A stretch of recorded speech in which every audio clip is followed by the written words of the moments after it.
ऐसा लक्ष्य निर्धारित करें जो सुबह आपको बिस्तर से उठने को मजबूर कर दे। सुप्रभात, स्वागत करती हूँ आप सभी का आपके यूट्यूब चैनल जीएस नगरी पर। जैसा कि आप सभी जानते हैं, हमारी सुबह की क्लास है, मॉर्निंग की पहली क्लास है, और ये हमारी क्लास जो होती है वो करंट अफेयर की होती है। ये हिंदी और इंग्लिश दोनों में होती है। इसके साथ ही साथ अगर आप हमसे इंस्टाग्राम पर जुड़ना चाहते हैं तो इंस्टाग्राम पे लोगों पर जाएं और वहाँ पर सर्च कर लें जीएस नगरी, हम वहाँ पर आपको मिल जाएंगे। और अगर टेलीग्राम पर आप यूज़ करते हैं तो वहाँ के स्टडी ग्रुप में जुड़ने के लिए टेलीग्राम के लोगो पर क्लिक करें।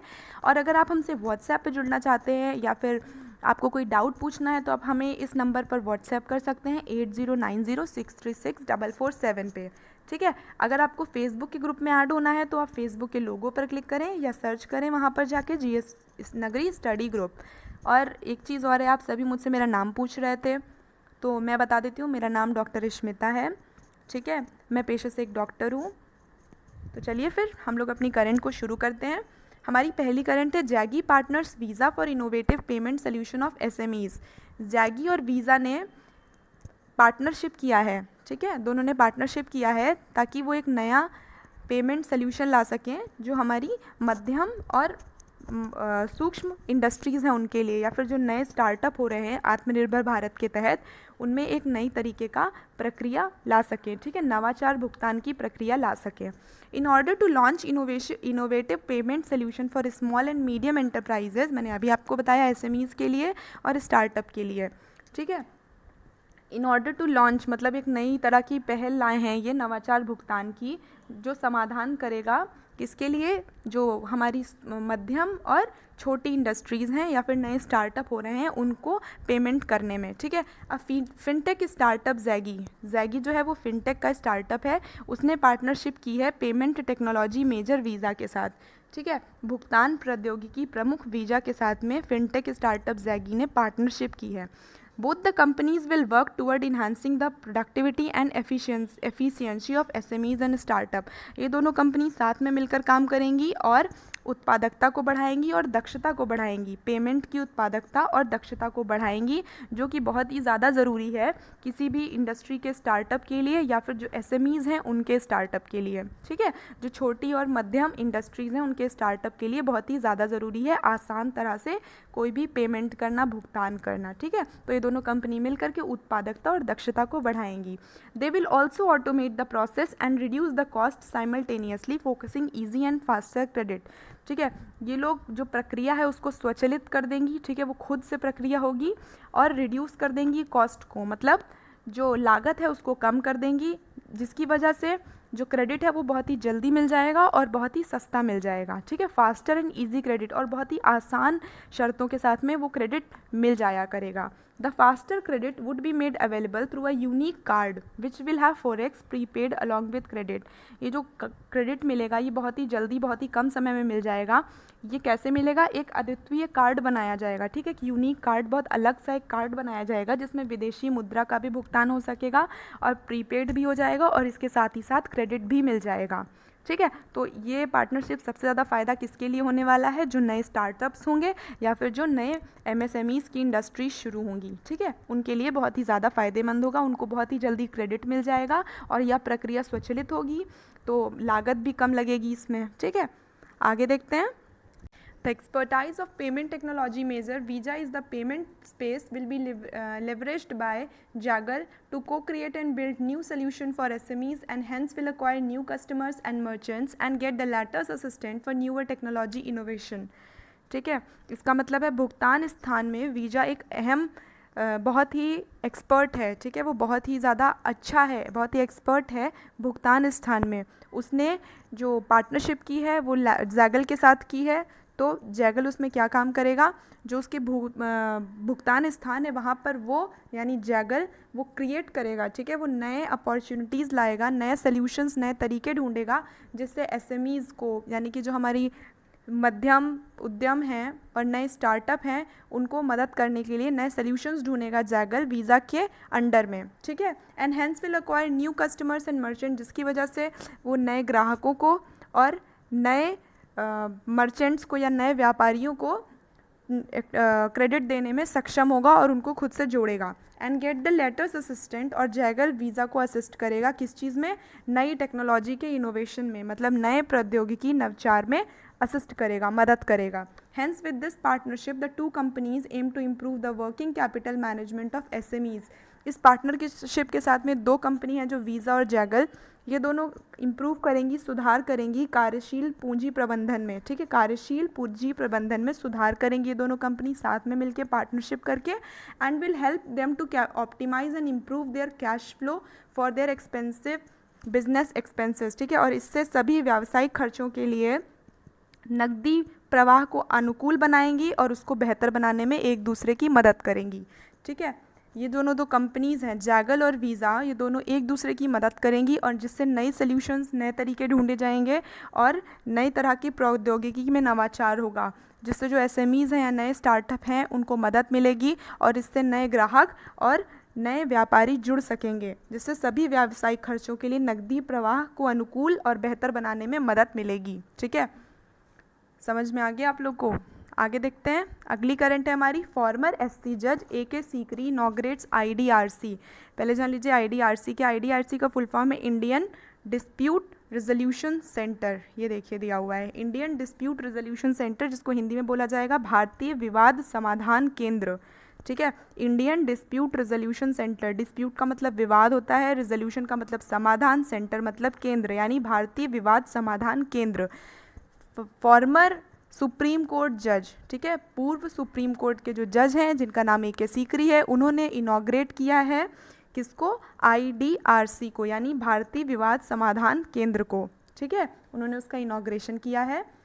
किसने, ए.के. सीकरी जी ने, वो पूर्व सुप्रीम कोर्ट के जज रह चुके हैं। फॉर्मर सुप्रीम कोर्ट जज A K. Sikri has inaugurated the Indian dispute resolution centre in new Delhi, ठीक है। कहाँ पर इसका इनॉग्रेशन हुआ है, इसका इनॉग्रेशन हुआ है नई दिल्ली में। किसने किया है, पूर्व सर्वोच्च न्यायालय के न्यायाधीश ए.के. सीकरी जी ने इसका इनॉग्रेशन किया है, इंडियन डिस्प्यूट रिजोल्यूशन सेंटर, ठीक है, इसका कहाँ पर, न्यू दिल्ली।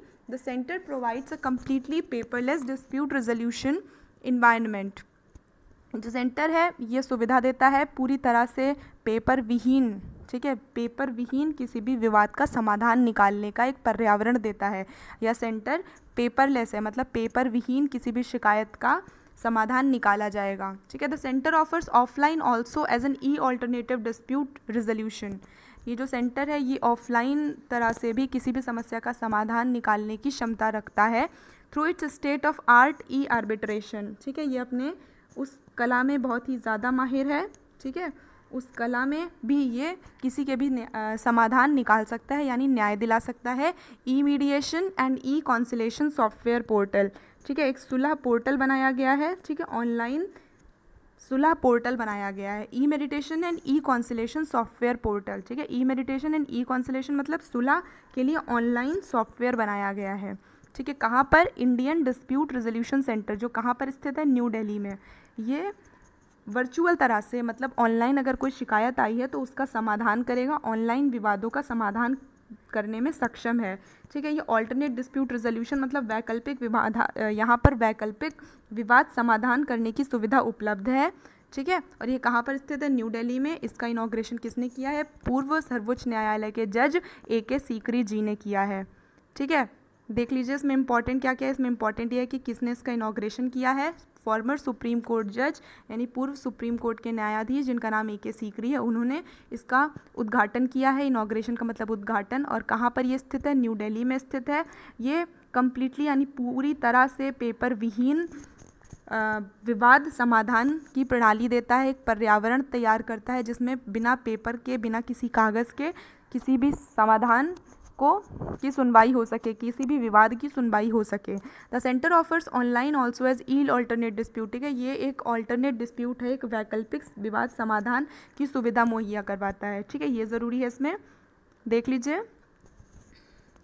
आगे है, the arbitration panel of the centre has former जजेस of supreme court, high court, district court,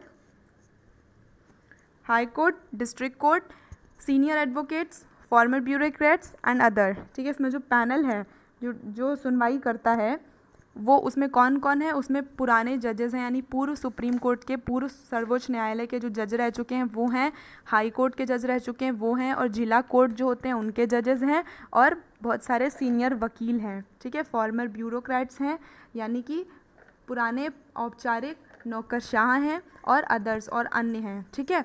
the software provide 24/7 facility for E filing of claim petition. इस सॉफ्टवेयर से 24 घंटे 7 दिन ये सुविधा देता है कि आप याचिका दायर कर सकते हैं, किसी भी सुनवाई की आप ई पेमेंट कर सकते हैं, मतलब वर्चुअल भुगतान कर सकते हैं, अपना रजिस्ट्रेशन करा सकते हैं, या फिर आप प्रशासनिक शुल्क भी जमा कर सकते हैं, ठीक है। Issuance of e notice to the party, किसी भी पार्टी को अगर कोई नोटिस भेजना है तो वो भी ऑनलाइन चला जाएगा।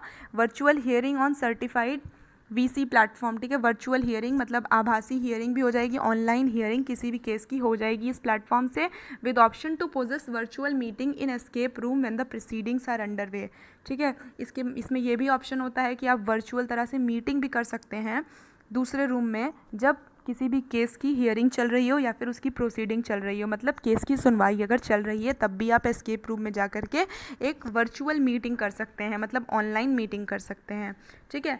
The EADR has digital signature and document updation. ये जो EADR है, ठीक है, इसमें वर्चुअल तरह से आप डिजिटल सिग्नेचर भी कर सकते हो, यानी आप घर बैठे सिग्नेचर जो कि डिजिटली भेजे जा सकते हैं वो भी कर सकते हो, एंड डॉक्यूमेंट अपडेट, और अपने डॉक्यूमेंट्स को अपडेट कर सकते हो, किसी को भी जवाब दे सकते हो, reply and other application and submission, ठीक है। आप सुरक्षित तरह से अपने IDRC में बहुत सारे डॉक्यूमेंट्स, अपने सिग्नेचर और अपने जवाब भेज सकते हो, वो भी पूरी तरह से सुरक्षित, ठीक है। It serves with 24/7 access to stakeholders and lawyers, ठीक है। ये 24 घंटे 7 दिन ये सर्व करता है, ये सेवा देता है अपने सभी हितधारकों को और अपने वकीलों को, ठीक है। इस करंट से निकल के जो इम्पोर्टेंट चीज़ आ रही वो है कि IDRC का चेयरमैन कौन है। IDRC का अध्यक्ष है मेहर S राठी, ठीक है, और इसका मुख्यालय कहाँ है, मैंने अभी आपको स्टार्टिंग में बताया था, नई दिल्ली, ठीक है। मैं इसको क्लियर कर देती हूँ, आप देख लीजिए इसमें इंपॉर्टेंट क्या क्या है। इसमें इंपॉर्टेंट ये है कि इसका जो पैनल है सुनवाई का उसमें कौन कौन है, सुप्रीम कोर्ट के पूर्व जज हैं, ठीक है, जो सर्वोच्च न्यायालय के पुराने जजेस रह चुके हैं वो हैं, हाई कोर्ट के जजेस हैं, ठीक है, डिस्ट्रिक्ट कोर्ट यानी जिला कोर्ट के भी जजेस हैं, और सीनियर वकील हैं या फिर औपचारिक नौकरशाह हैं, ठीक है, और फॉर्मर ब्यूरोक्रेट्स मतलब औपचारिक तरह से नौकरशाह हैं, और भी अन्य लोग हैं, ठीक है। और ये 24 घंटे 7 दिन फैसिलिटी देता है, जिससे आप अपनी फाइल कर सकते हैं, अपनी शिकायत दर्ज करा सकते हैं ऑनलाइन, ठीक है, अपनी याचिका दायर कर सकते हैं, आप पेमेंट कर सकते हैं अगर आपको कोई भुगतान करना है या अपनी शिकायत का रजिस्ट्रेशन कराना है या फिर आपको कोई प्रशासनिक शुल्क देना है, आप वो सब कुछ ऑनलाइन, ठीक है, ऑनलाइन ई पोर्टल पे जा कर के इसके कर सकते हैं। यहाँ पे वर्चुअल मतलब आप ऑनलाइन जो इसकी सुनवाई है केस की वो भी करवा सकते हैं, और आप वहाँ पर वर्चुअल यानी आभासी तरह से ऑनलाइन तरह से मीटिंग भी कर सकते हैं, ठीक है। इसके बाद में इम्पॉर्टेंट है कि इसका चेयरमैन कौन है, मेहर S राठी, और इसका मुख्यालय कहाँ है, न्यू दिल्ली में, ठीक है। और ये 24/7 एक्सेस देता है, मतलब 24 घंटे 7 दिन आपको स्टेक होल्डर यानी हितधारकों तक और वकीलों तक पहुंचा सकता है, ठीक है। आप कहीं भी हो वहां से ऑनलाइन इससे अपना शिकायत दर्ज करा सकते हैं, और लॉयर से भी बात कर सकते हैं, और हितधारकों को भी ये बहुत ज़्यादा सुविधा देता है, वो भी हमेशा 24 घंटे 7 दिन, ठीक है। देख लीजिए आगे देखते हैं। अगली करंट है हमारी, American tennis star Jamie Hampton announces retirement, ठीक है। अमेरिकी टेनिस स्टार जिनका नाम है जेमी हैम्पटन, उन्होंने रिटायरमेंट की घोषणा कर दी है आधिकारिक रूप से, ठीक है। उन्होंने अपने रिटायरमेंट की आधिकारिक रूप से घोषणा कर दी है, किसने, अमेरिका की टेनिस स्टार, ठीक है, टेनिस खिलाड़ी जेमी हैम्पटन ने आधिकारिक रूप से अपनी रिटायरमेंट की घोषणा कर दी है। Announced retirement. American tennis player Jamie Hampton has proclaimed that she is taking retirement from the professional tennis, ठीक है। अमेरिका की जो टेनिस खिलाड़ी है जिनका नाम जेमी हैम्पटन है, उन्होंने कहा है कि वो रिटायरमेंट ले रही हैं अपने पेशेवर टेनिस से, ठीक है, पेशेवर टेनिस गेम से वो रिटायरमेंट ले रही हैं।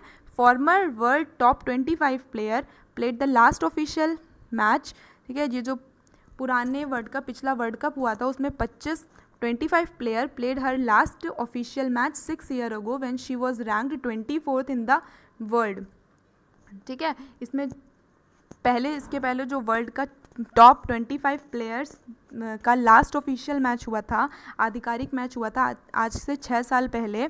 उसमें इनकी जो रैंक आई थी वो 24वीं आई थी पूरे विश्व में। मतलब यह जो गेम हुआ था फॉर्मर वर्ल्ड टॉप 25, इसमें विश्व के 25 शीर्ष खिलाड़ियों ने हिस्सा लिया था और इसमें इन्होंने 24वीं रैंक हासिल की थी।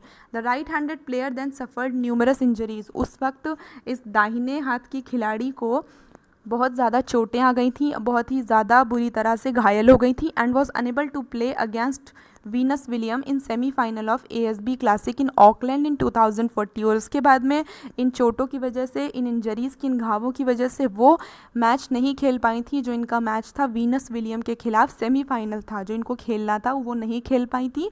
कहाँ पर था? ASB क्लासिक, ठीक है। ASB क्लासिक जो कि कहाँ होना था? ऑकलैंड में सन 2014 में, ठीक है। देख लीजिए एक बार। इसमें इंपॉर्टेंट यह है कि अमेरिका की टेनिस खिलाड़ी जिनका नाम जेमी हैम्पटन है, उन्होंने रिटायरमेंट की आधिकारिक रूप से घोषणा कर दी है। ये जो विश्व मैच हुआ था शीर्ष 25 खिलाड़ियों का टेनिस में, उसमें इन्होंने 24वीं रैंक हासिल की थी। ये एक दाहिने हाथ की खिलाड़ी थी, ठीक है। और 6 साल पहले जब मैच हुआ था तो उसमें 24वीं रैंक आई थी इनकी विश्व के 25 शीर्ष खिलाड़ियों में। और इन्होंने अपना आखिरी मैच जो है वो नहीं खेल पाई थी क्योंकि इसमें इनको बहुत सारी चोटें लग गई थी, बुरी तरह से ये घायल हो गई थी। जो इनका आखिरी मैच था सेमीफाइनल का वो वीनस विलियम्स के साथ था। कहाँ पर? ASB क्लासिक में ऑकलैंड में सन 2014 में, ठीक है, जिसमें ये नहीं खेल पाई थी क्योंकि इन्हें बहुत सारी चोटें लगी थी। आगे देखते हैं। Jamie Hampton has also reached 1 WTA double final alongside Anna Tatishvili where they finished as runner up, ठीक है। जो जेमी हैम्पटन है ये एक WTA मैच होता है उसमें डबल फाइनल में पहुंच गई थी और इनके साथ में इनकी पार्टनर थी एना टेटशविली, ठीक है। एना टेटशविली इनकी पार्टनर थी जेमी हैम्पटन की और ये दोनों मिल करके एक WTA में डबल फाइनल तक पहुंच गई थी जहां पर ये एक रनर अप की तरह रह गई थी, ठीक है। जीत नहीं पाई थी बट वो रनर अप रह गई थी। She won 5 international tennis federation title during her professional tennis career. इन्होंने 5 अंतर्राष्ट्रीय टेनिस के खिताब जीते हैं अपने पूरे के पूरे पेशेवर कैरियर में, ठीक है। क्या नाम है? Jamie Hampton. India hands over war game centre named as India to UPDF, ठीक है। पहले UPDF का फुल फॉर्म जान लीजिए। युगांडा पीपल डिफेंस फोर्सेस, मतलब युगांडा के लोगों का युद्ध मंच, ठीक है। रक्षा मंच या युद्ध मंच, युगांडा के लोगों का युद्ध मंच, जिसको हिंदी में मैंने आपको बता दिया लेकिन आपको याद ही इसको इंग्लिश में ही करना है किसको, क्योंकि ये ओरिजिनल नेम है और आपको याद करना ही पड़ेगा। इंग्लिश में नहीं आती है फिर भी याद करना पड़ेगा, रटना पड़ेगा। Uganda people defence force UPDF, Hindi में समझे तो युगांडा के लोगों का रक्षा मंच, ठीक है। India has hand over the war game centre. Bharat का युगांडा में एक वॉर गेम सेंटर है, मतलब वहाँ पर युद्ध की कला सिखाई जाती है जिसका नाम है इंडिया, ठीक है। उसको भारत ने दे दिया है, किसको? युगांडा पीपल डिफेंस फोर्स को, मतलब युगांडा के लोगों का रक्षा मंच, उसको उन्होंने वो सौंप दिया है। The state of art military training facility was handed over by Indian association Uganda. जो भारत की एक एसोसिएशन है युगांडा में जिसका नाम है IAU या इंडियन एसोसिएशन युगांडा, उसने वो सेंटर जो है, जो state of art military centre है यानी साक्ष्य शिक्षण की कला सिखाने वाली केंद्र है, ठीक है। The state of art military training facility was handed over, इसको दे दिया है भारत की जो एसोसिएशन युगांडा में बनी है जिसका नाम है इंडियन एसोसिएशन युगांडा, उसने दे दिया है। किसको दे दिया है? अभी मैंने आपको बताया UPDF को, युगांडा पीपल डिफेंस फोरम को, ठीक है। क्या दे दिया है? सैन्य शिक्षण की कला सिखाने वाली सुविधा को, ठीक है। एक केंद्र है जहाँ पर सैन्य शिक्षण की कला सिखाई जाती है। The state of art military training facility, ठीक है, इसको बोलते हैं state of art military training facility, मतलब सैन्य शिक्षण की कला सिखाने वाली सुविधा वाला केंद्र, ठीक है। इसको दे दिया है IAU को।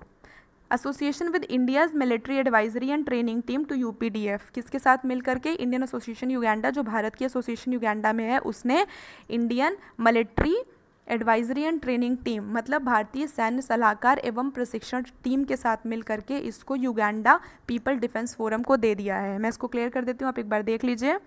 इसमें इंपॉर्टेंट क्या है कि इंडिया नाम था, ठीक है। जो सैन्य शिक्षण की कला सिखाने वाला केंद्र था उसका नाम इंडिया था, जो भारत का था उसको युगांडा पीपल डिफेंस फोरम को सौंप दिया है, ठीक है। मतलब युगांडा के लोगों का रक्षा मंच उसको दे दिया गया है, ठीक है। और किसने मिल करके दिया है? इंडियन एसोसिएशन युगांडा, भारत की जो एसोसिएशन है युगांडा में, उसने भारतीय सैन्य सलाहकार एवं प्रशिक्षण टीम के साथ मिल करके इसको उनको दे दिया है, ठीक है। Indian military advisory and training team के साथ मिल करके युगांडा पीपल डिफेंस फोरम को दे दिया है। आगे देखते हैं। जनरल योवेरी कगुता मुसेवेनी, ठीक है। जनरल का नाम क्या है? Yoweri Kaguta Museveni. ये कौन है? ये अध्यक्ष हैं, ये राष्ट्रपति हैं of the republic of Uganda, ठीक है। ये वहाँ के अध्यक्ष भी हैं और वहाँ के राष्ट्रपति भी हैं, ठीक है। युगांडा के राष्ट्रपति हैं। इन्होंने इनॉग्रेट किया है इस वॉर गेम सेंटर इंडिया को। That was conceptualised by Indian military team and built by IAU in Jinja district, ठीक है। जनरल योवेरी कगुता मुसेवेनी ये प्रेसिडेंट हैं वहाँ के, ठीक है, राष्ट्रपति हैं रिपब्लिक ऑफ युगांडा के। इन्होंने इनॉग्रेट किया है, उद्घाटन किया है इस युद्ध सीखने के केंद्र का, ठीक है, जिसका नाम है इंडिया, जो भारत का है। दैट वाज कॉन्सेप्चुलाइज्ड बाय, ठीक है, इसको कॉन्सेप्चुलाइज किया गया था, मतलब इसकी अवधारणा किसकी थी? इंडियन मिलिट्री टीम की, ठीक है, भारतीय मिलिट्री टीम की इसकी अवधारणा थी। और इसको बनाया किसने है? IAU ने। IAU का मैंने आपको अभी फुल फॉर्म आगे बताया था, ये देखिए, इंडियन एसोसिएशन युगांडा, ठीक है, जो भारत की एसोसिएशन युगांडा में है, उसने इसको बनाया था। कहाँ पर? जिंजा डिस्ट्रिक्ट, युगांडा में एक जिंजा डिस्ट्रिक्ट है, वहाँ पर इसको बनाया गया था। किसको बनाया गया था? युद्ध खेल केंद्र को, ठीक है, जहाँ पर युद्ध सीखने की कला सिखाई जाती है, युद्ध शिक्षण की कला दी जाती है, उसको बनाया था IAU ने इंडियन मिलिट्री टीम के साथ मिल करके, ठीक है। कहाँ पर? जिंजा डिस्ट्रिक्ट में, जिसकी लागत थी 1 बिलियन से ज़्यादा, ठीक है, 1 बिलियन युगांडन शिलिंग, मतलब ये युगांडा की मुद्रा है। 1 बिलियन युगांडन शिलिंग से ज़्यादा की लागत में ये बना था, ठीक है। अगर डॉलर में देखें तो 2,65,000 $, ठीक है, 2,65,000 $, या 1 बिलियन युगांडियन शिलिंग से इसको बनाया गया था। The Ugandans of Indian origin made voluntary contribution for the establishment of war game center, ठीक है, जो युगांडा में भारतीय मूल के लोग हैं, उन्होंने स्वैच्छिक योगदान दिया था इसको बनाने में। किसको बनाने में? युद्ध सीखने के शिक्षण संस्थान को बनाने में, ठीक है, सैन्य शिक्षण की कला सीखने वाले संस्थान को बनाने में युगांडा में रहने वाले भारतीय जो मूल भारतीय वहाँ के हैं, उन्होंने स्वैच्छिक तरह से मदद की थी, यानी स्वैच्छिक योगदान दिया था इसको बनाने में। ये सेंटर जिसका नाम इंडिया है, जिसको अभी भारत ने दे दिया है युगांडा के लोगों के रक्षा मंच को, ठीक है। देख लीजिए एक बार, इसकी लागत भी देख लीजिएगा, 1 बिलियन युगांडियन शिलिंग या फिर 2,65,000 $, से ज़्यादा है। International missing children's day on 25 May, अंतर्राष्ट्रीय खोए हुए बच्चों का जो दिन मनाया जाता है अंतर्राष्ट्रीय स्तर पर, वो 25 मई को मनाया जाता है, ठीक है। अंतर्राष्ट्रीय स्तर पर खोए हुए बच्चों का दिन 25 मई को मनाया जाता है। आप बस इतना याद करिए, आगे मैं आपको इसकी डिटेल में बताती हूँ कि ये मिसिंग चिल्ड्रन डे किसके लिए मनाया जाता है और क्यों मनाया जाता है, ठीक है। पहले ये देख लीजिए कि अंतर्राष्ट्रीय खोए हुए बच्चों का दिन 25 मई को मनाया जाता है। International missing children's day is observe globally on 25 May every year, हर साल इसको 25 मई को मनाया जाता है। This day is observe for missing children who have found their way home, ठीक है, ये दिन उन बच्चों के लिए मनाया जाता है जो खो गए थे और वो अपने घर वापस लौट आए हैं। और उन बच्चों को याद किया जाता है that are victims of crime, जो अपराध के शिकार हो गए हैं, जो किसी भी अपराध के शिकार हो गए हैं। And continue efforts to seek out those that are still missing, और उन लोगों को ढूंढने की लगातार कोशिश करने वाले लोगों के लिए जो उनको ढूंढ रहे हैं अभी तक, वो अभी तक नहीं मिले हैं बच्चे, उनके लिए यह अंतर्राष्ट्रीय दिन मनाया जाता है। यह अंतर्राष्ट्रीय दिन उनको पूरी तरह से समर्पित है। 25 May is now widely referred to as missing children day, ठीक है। 25 मई को अब ज़्यादातर लोग जो इस दुनिया में जानते हैं और उसको कहा जाता है कि यह खोए हुए बच्चों का दिन है। Which are with the forget me not flower as its emblem, ठीक है, इसका जो लोगो है या फिर इसकी जो पहचान है वो उस फूल से होती है जिसका नाम फॉरगेट मी नॉट होता है, ठीक है। फॉरगेट मी नॉट फूल से इस दिन की पहचान की जाती है, ठीक है। वो इस दिन का एक एम्ब्लेम होता है, एक चिन्ह होता है, ठीक है। मैं इसको क्लियर कर देती हूँ, अब देख लीजिए। इसमें इम्पॉर्टेंट ये है कि इंटरनेशनल मिसिंग चिल्ड्रन डे जो है वो पूरे विश्व में 25 मई को हर साल मनाया जाता है, मतलब अंतर्राष्ट्रीय खोए हुए बच्चों का दिन। ठीक है, जो बच्चे खो गए हैं या अपने घर वापस लौट आए हैं, या फिर जो किसी अपराध का शिकार हो गए हैं, या फिर वो बच्चे जो अभी तक नहीं मिले हैं और उन्हें अभी तक ढूंढा जा रहा है, उन बच्चों के लिए 25 मई का दिन अंतर्राष्ट्रीय स्तर पर समर्पित किया जाता है।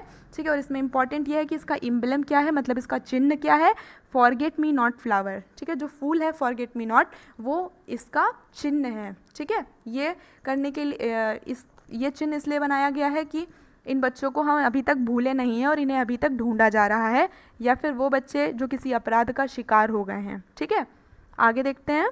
द डे वॉज प्रोक्लेम्ड इन 1983। ठीक है, इस दिन के बारे में कुछ जानते हैं। ये दिन जो है 1983 में शुरू किया गया था, या फिर इसको मनाने की घोषणा की गई थी। और किसने की थी? वो की थी यूएस के प्रेसिडेंट ने, मतलब यूएस के राष्ट्रपति जिनका नाम था रोनाल्ड रीगन। ठीक है, यूएस के प्रेसिडेंट यानी यूएस के राष्ट्रपति रोनाल्ड रीगन जी ने इस दिन को मनाने की शुरुआत की थी या घोषणा की थी सन 1983 में। In 2001 25 May was the first formally recognised as international missing children day. ठीक है, 25 मई सन 2001 में पहली बार आधिकारिक रूप से इस दिन को अंतर्राष्ट्रीय स्तर पर पहचान मिली उन बच्चों के लिए मनाने के लिए जो खो गए हैं। ठीक है, अंतर्राष्ट्रीय स्तर पर पहली बार जब इसको पहचान मिली अंतर्राष्ट्रीय स्तर पर, वो कब था? 25 मई सन 2001 में। ठीक है, जबकि इसकी घोषणा, इसको मनाने की घोषणा सन 1983 में यूएस के राष्ट्रपति रोनाल्ड रीगन कर चुके थे। ठीक है, अब इंटरनेशनल मिसिंग चिल्ड्रन डे को शॉर्ट फॉर्म में IMCD बोलते हैं। ठीक है, ये तो आप जान ही जाएंगे, जब आपको ये याद होगा इंटरनेशनल मिसिंग चिल्ड्रन डे है तो इसका शॉर्ट फॉर्म क्या होगा? IMCD। ठीक है, I for international, M for missing, C for children, D for day, to a joint effort on the part of international centre for missing and exploited children. ठीक है, ये जॉइंट एफर्ट होता है, मतलब एक संपूर्ण रूप से एक इफ़र्ट किया जाता है। ठीक है, एक कोशिश की जाती है किसके साथ में? अंतर्राष्ट्रीय सेंटर है मिसिंग एंड एक्सप्लॉइटेड चिल्ड्रंस का, उन बच्चों का जो या तो खो गए हैं या फिर किसी तरह से एक्सप्लॉइट किए जा रहे हैं, जिन बच्चों का शोषण किया जा रहा है। और missing children Europe and therefore the European commission. ठीक है, जो यूरोप के बच्चे खोए हुए हैं और साथ ही साथ यूरोप की कमीशन। ठीक है, ये दिन कितने सारी संस्थाएं मिलकर मनाती हैं? पहले आप ये याद कर लीजिए कि इंटरनेशनल मिसिंग चिल्ड्रन डे यानी IMCD। ठीक है, ये इफ़र्ट है। ठीक है, ये एक कोशिश है। कौन कौन करता है? जो अंतर्राष्ट्रीय स्तर पर जो बच्चे खो गए हैं और जिनका शोषण हुआ है उनकी संस्था यानी ICMEC। ठीक है, जो शॉर्ट फॉर्म है international centre for missing and exploited children का, इसके साथ में मिसिंग चिल्ड्रन यूरोप। ठीक है, यूरोप की संस्था है मिसिंग चिल्ड्रन यूरोप, साथ में यूरोपियन कमीशन। ठीक है, ये तीनों मिल करके ये अंतर्राष्ट्रीय खोए हुए बच्चों का दिन मनाती हैं, जो कि 25 मई को मनाया जाता है। पहली बार ये मनाया गया सन 2001 में और इसकी शुरुआत करने के लिए 1983 में घोषणा की गई थी यूएस के प्रेसिडेंट रोनाल्ड रीगन द्वारा।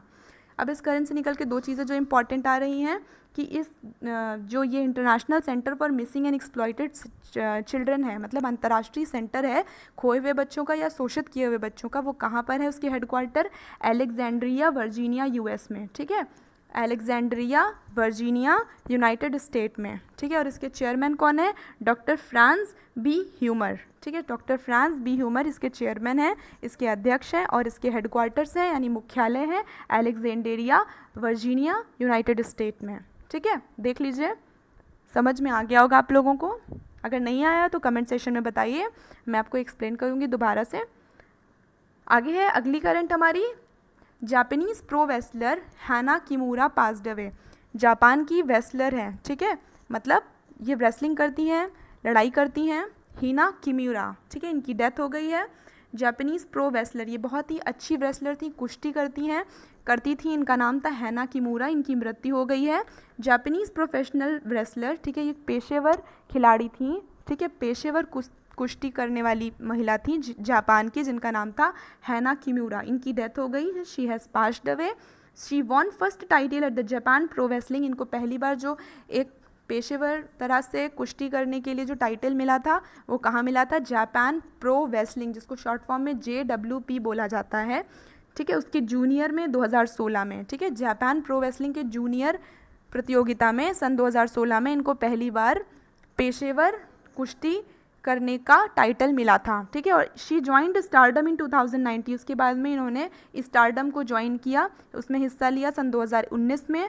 According to the report she became a target of online bullying over her role on Terrace House shown on Netflix. Netflix पे इनका एक चैनल आया था, मतलब इनकी एक सीरीज़ आई थी जिसका नाम था टेरेस हाउस। उसमें जो इन्होंने रोल प्ले किया था, ठीक है, जो इसमें इनका हिस्सा था, इनका जो किरदार था, उस पर इनकी बहुत ज़्यादा ऑनलाइन तरह से बुलिंग हुई थी, इनका शोषण किया गया था ऑनलाइन, ठीक है। इनका शो जो एक नेटफ्लिक्स पे आया था जिसका नाम था टेरेस हाउस, देख लीजिए एक बार। इसमें इंपॉर्टेंट ये है इनका नाम और ये कि ये जापानीज़ प्रोफेशनल रेसलर थी, मतलब कुश्ती करती थी, जिनका नाम था हाना किमूरा, ठीक है। इन्होंने पहली बार जो टाइटल मिला था वो Japan pro wrestling junior plate में मिला था सन 2016 में। उसके बाद इन्होंने स्टारडम को ज्वाइन 2019 में किया था। इनका शो आ रहा था टेरेस हाउस, जिसकी वजह से इनका ऑनलाइन बहुत बुरी तरह से शोषण भी किया गया था और वो शो नेटफ्लिक्स पे दिखाया गया था, ठीक है, देख लीजिए। आज के लिए इतना ही, मिलते हैं अपनी अगली वीडियो में। अगर आपको वीडियो पसंद आई है तो प्लीज़ इसे शेयर ज़रूर कर दीजिएगा। धन्यवाद, जय।